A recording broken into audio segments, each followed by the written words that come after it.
En esta clase vamos a seguir hablando de transformaciones.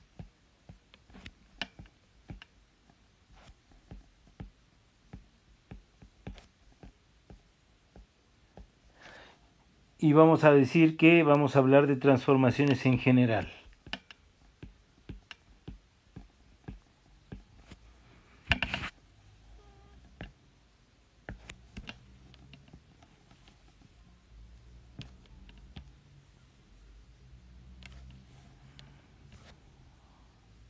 Muy bien. Entonces, si nos vamos a la última clase, ahí están las transformaciones, las vamos a copiar y las vamos a pegar en la clase del día de hoy. Y esta es la quinta clase sobre transformaciones que hemos visto. Bueno, entonces las transformaciones en general ya las tengo aquí pegadas. Nada más vamos a subirlas.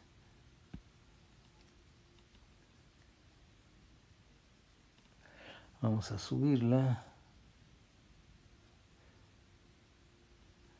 Ahí está la transformación directa.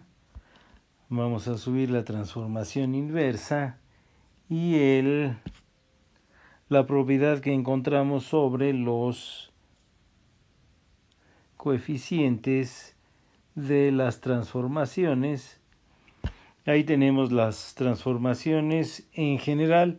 La transformación directa es la de arriba. Acuérdense, la transformación directa es la que transforma las coordenadas no primas en coordenadas primas.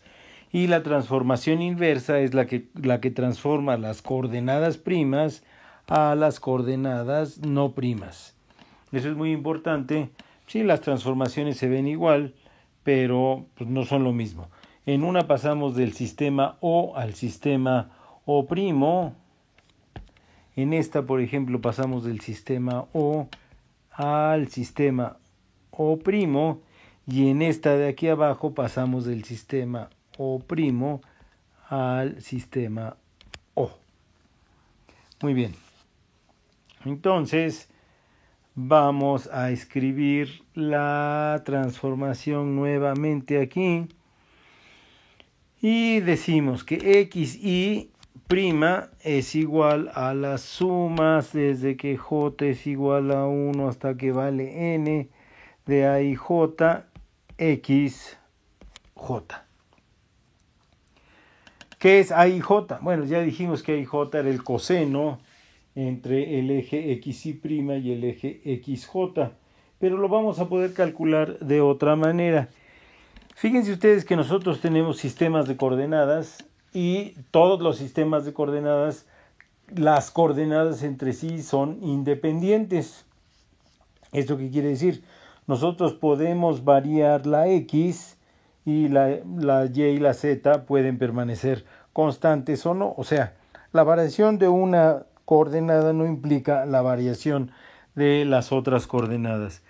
Entonces, si nosotros tomamos, por ejemplo, la derivada de esta expresión con respecto a una de las coordenadas, digamos que va a ser la derivada de x, la derivada parcial de xy'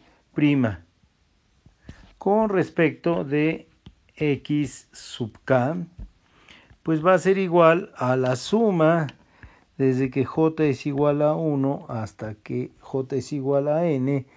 A y j es una constante, entonces no participa en la derivación y luego nos queda la derivada de xj con respecto de xk.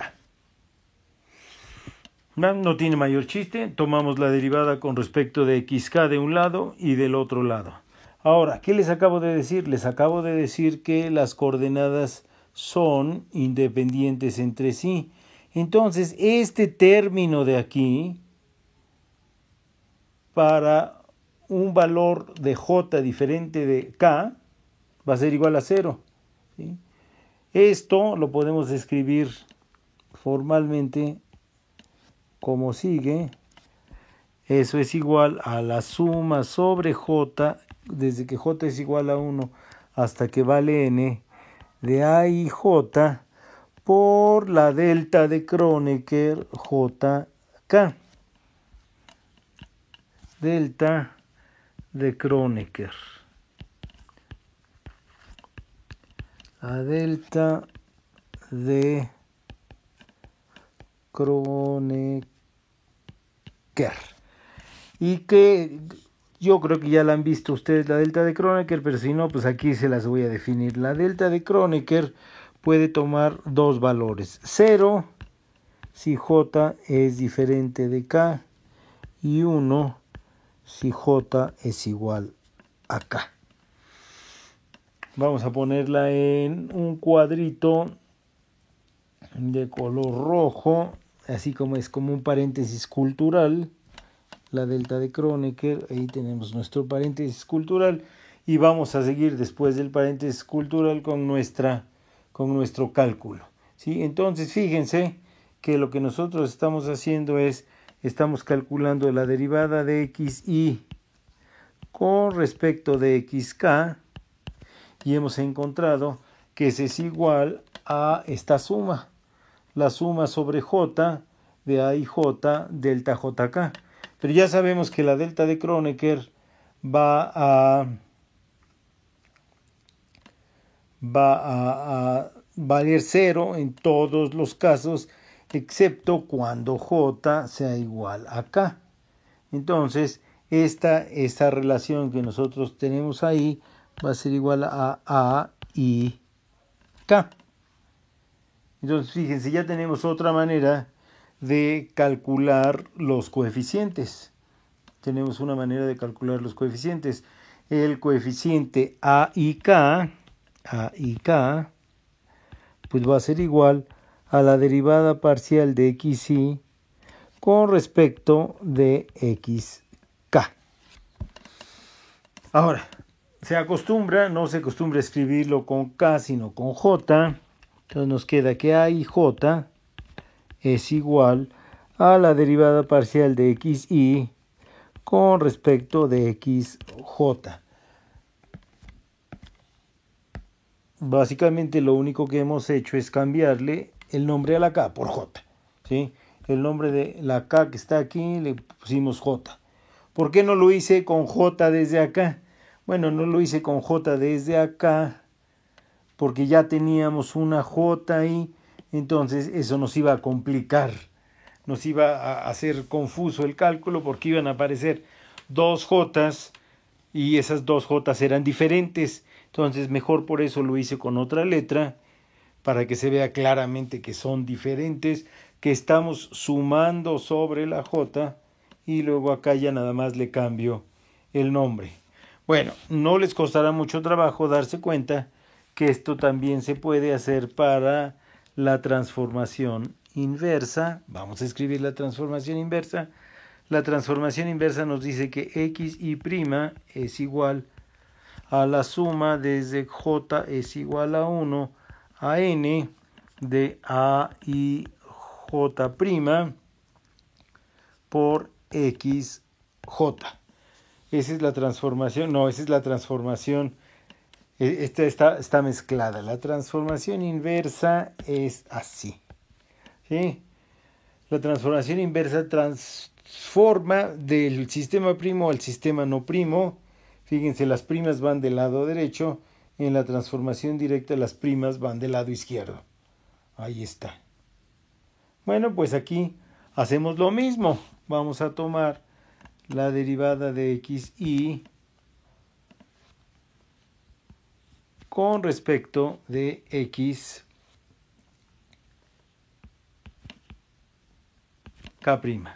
Derivada de xy con respecto de xk'. Y entonces eso nos va a quedar igual a la suma desde que j es igual a 1 hasta n de a y j' por la derivada de xj' con respecto de xk'. Haciendo lo mismo que hicimos hace rato, eso nos va a quedar la suma desde que j es igual a 1 hasta n de a y j' por la delta de Kronecker jk, y esto va a ser igual a y k'. Entonces encontramos que a y k' es igual a la derivada de xy con respecto de x k'. Le cambiamos de nombre y entonces nos queda que a y j' es igual a la derivada de xy con respecto de xj'. Vamos a ponerle en un cuadrito rojo. Y ahí está el valor para el coeficiente de transformación primo. Acá arriba, en algún lugar se nos olvidó una prima. Sí, fíjense, aquí estaba escrita la prima. Aquí estaba escrita la prima. Ahí estaba escrita la prima. Y cuando lo volví a escribir aquí abajo, aquí me comí la prima. Entonces aquí nos faltó escribir una prima. Entonces nos queda aquí x1', xy', xy'. Eso es lo que nos faltó. O sea, lo habíamos hecho bien, pero en el momento yo supongo que moví la página para arriba y no copié la prima. Pero bueno, ahí está la prima y aquí está la prima que no habíamos puesto, ya la pusimos. Y entonces tenemos ahí una manera de calcular los coeficientes de la transformación en términos de las coordenadas asociadas con cada uno de los ejes coordenados. Muy bien, entonces, este es a y j'. Vamos a escribir aquí otra vez. Vamos a escribir a y j, y a y j va a ser igual a la derivada de xy' con respecto de xj. Fíjense que se ven casi iguales. Se ven casi iguales en el caso del coeficiente de la transformación directa. La prima va arriba. Y en el caso del coeficiente de la transformación inversa, la prima va abajo. El orden de los índices es exactamente el mismo en los dos. I, J, y luego I arriba, J abajo, y J, I arriba, J abajo. Entonces, ¿se acuerdan ustedes que nosotros habíamos dicho que A y J, que en este caso es la derivada de x y' con respecto de xj, era igual a j y'? ¿A qué va a ser igual a j y'? Pues va a ser igual a la derivada de xj con respecto de x y'. Fíjense, aquí está, digamos, la manera de calcular a y j'. Si volteamos los índices, que es lo que hicimos aquí, pues la j se va para arriba, la i se va para abajo, y entonces nos queda esta nueva expresión, que es la expresión que teníamos entre la igualdad entre los coeficientes de transformación directa e inversa. Entonces nos queda que la derivada de xy' con respecto de xj es igual a la derivada de xj con respecto de xy'.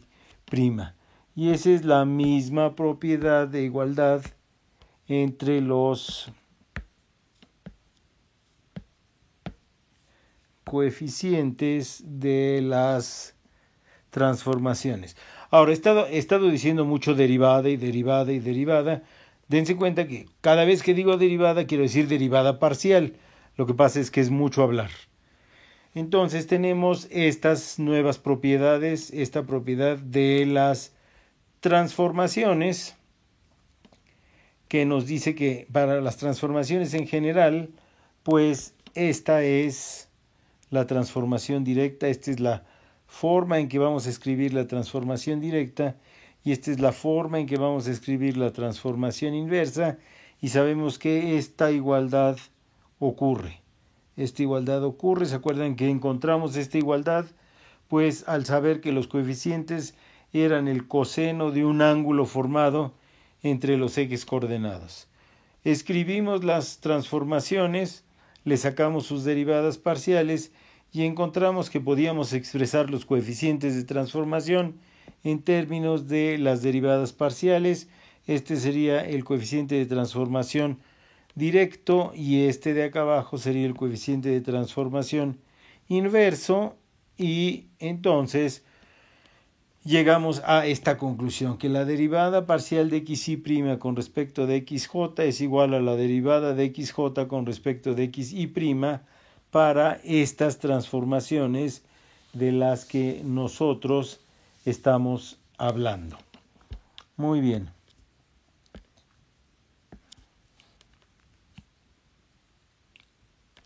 Bueno, entonces lo que ahora nosotros tenemos es lo siguiente. Si ustedes se dan cuenta, hasta ahorita, del único vector que hemos hablado es del vector de posición.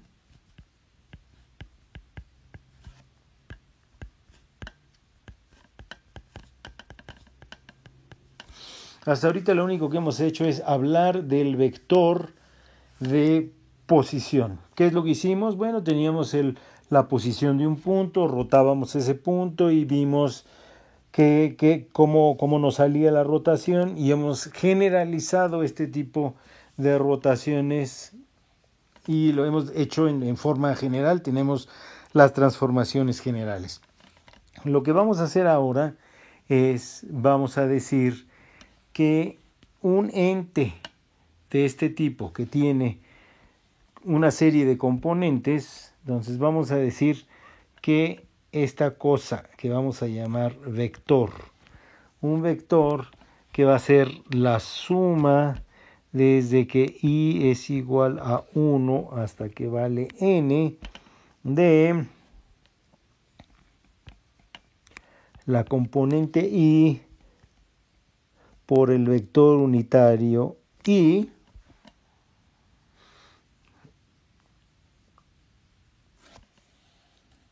vamos a bajarlo esto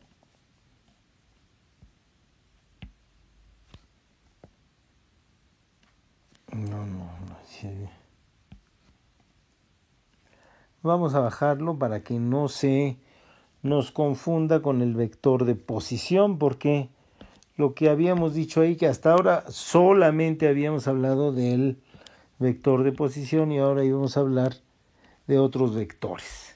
Vamos a ponerle aquí vectores. Y entonces supónganse ustedes que tenemos un ente que lo vamos a definir de esta manera. ¿Qué pasaría si n fuera igual a 3? Si b es igual a la suma desde que i es igual a 1 hasta 3 de bi por ui gorro, pues esto va a ser igual a b1 por 1 gorro más b2 por u2 gorro más b3 por u3 gorro. Y les da a ustedes la expresión con la que están familiarizados en llamar a esta cosa un vector. Entonces nosotros vamos a hacer una definición de lo que nosotros vamos a considerar que es un vector en física. Y vamos a decir lo siguiente: definición.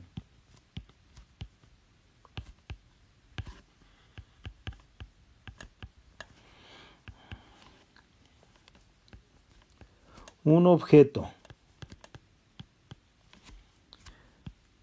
b igual a la suma desde que i es igual a 1 hasta n, vi, ui, es vector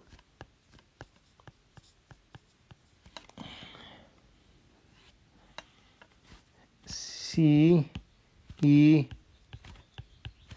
solo si B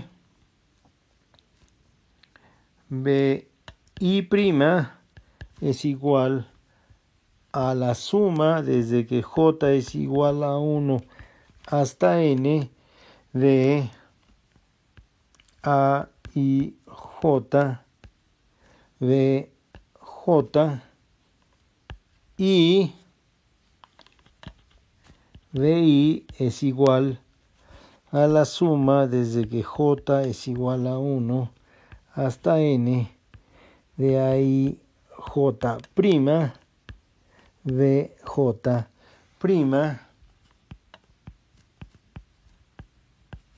donde A y J es igual a la derivada parcial de xy' con respecto de xj y A y J' es igual a la derivada parcial de xy con respecto de xj'. O sea, lo que estamos diciendo es que en física vamos a considerar a un objeto de esta forma, un vector, sí, solo sí, se transforma entre sistemas de coordenadas exactamente de la misma manera en que se transforma el vector de posición.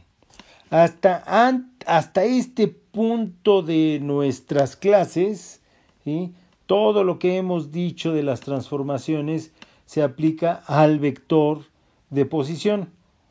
Entonces, eso es lo que escribimos aquí. Todo de lo que hemos hablado se aplica al vector de posición. De ahora en adelante, nosotros vamos a definir qué es lo que nosotros vamos a considerar un vector en física y entonces decimos, ahí está nuestra definición, un objeto que se vea de esta forma, o sea que sea una combinación lineal de vectores unitarios, es un vector sí y solo sí, ¿sí? La manera en que se transforman sus coordenadas entre un sistema coordenado y otro sistema coordenado es exactamente igual a la manera en que se transforma el vector de posición. O sea, fíjense ustedes, aquí estamos escribiendo exactamente las transformaciones que teníamos para el vector de posición y aquí estamos escribiendo exactamente la manera en que calculábamos los coeficientes de las transformaciones. Pero antes, aquí y aquí escribíamos las coordenadas de la posición. Ahora lo que estamos haciendo, estamos escribiendo las coordenadas de un objeto general que hemos definido aquí y que si cumple esta propiedad, nosotros vamos a decir que ese objeto es un vector. En alguna de las clases anteriores se acuerdan que les dije que íbamos a definir un vector de una manera un poquito más complicada, utilizando precisamente las transformaciones. Bueno, pues esto es de lo que les hablaba yo, de la definición de un vector utilizando las transformaciones. Entonces, una eneada ordenada, en matemáticas nosotros sabemos que una eneada ordenada es un vector. Pues en física una eneada ordenada no siempre va a ser un vector, por lo menos no va a ser un vector que represente una cantidad física. Necesitamos que además de ser una eneada ordenada, acuérdense que estábamos hablando de física clásica y la física clásica ocurre en 3 dimensiones, entonces una terna ordenada no siempre va a ser un vector que represente una cantidad física. Esa terna ordenada necesita transformarse de acuerdo a estas ecuaciones que nosotros tenemos ahí para que pueda representar a una cantidad física. Ahora, ¿por qué hacemos eso? Ese es un problema, ese es un concepto fundamental y muy importante de la física que ya les mencioné en alguna de las clases anteriores. Lo que nosotros queremos es que las leyes de la física expresadas como ecuaciones sean exactamente las mismas en los distintos sistemas de referencia. Y si nosotros sabemos que los vectores se transforman siguiendo estas reglas que hemos especificado aquí, entonces esas ecuaciones que representan las leyes de la física van a permanecer invariantes entre un sistema de referencia y otro sistema de referencia. Como les decía yo, si hacemos un experimento y queremos ver cómo depende la aceleración de la masa del cuerpo que movemos y de la fuerza que le aplicamos a ese cuerpo, pues si lo hacemos en el laboratorio de la facultad vamos a encontrar que la aceleración es directamente proporcional a la fuerza e inversamente proporcional a la masa. Y yo les dejo de tarea, háganme este experimento en su casa. Pues lo que nos gustaría que ocurriera es que también en su casa la aceleración fuera directamente proporcional a la fuerza e inversamente proporcional a la masa. No importa que los valores de las cantidades sean distintos. Acuérdense, ya vimos el ejemplo del coche. Los valores vistos desde distintos sistemas de referencia pueden ser diferentes. Lo que no queremos que sea diferente es la ecuación que representa la ley física. Queremos que en todos los sistemas de referencia F sea igual a m por A, que es la expresión de la segunda ley de Newton. Queremos que las ecuaciones de Maxwell, que controlan toda la electrodinámica clásica, pues sean exactamente las mismas en todos los sistemas de referencia. Y como les digo, una manera en que podemos nosotros garantizar que eso suceda es que las cantidades vectoriales que nosotros vamos a utilizar en la física se transformen de acuerdo a estas ecuaciones de transformación que nosotros hemos puesto aquí.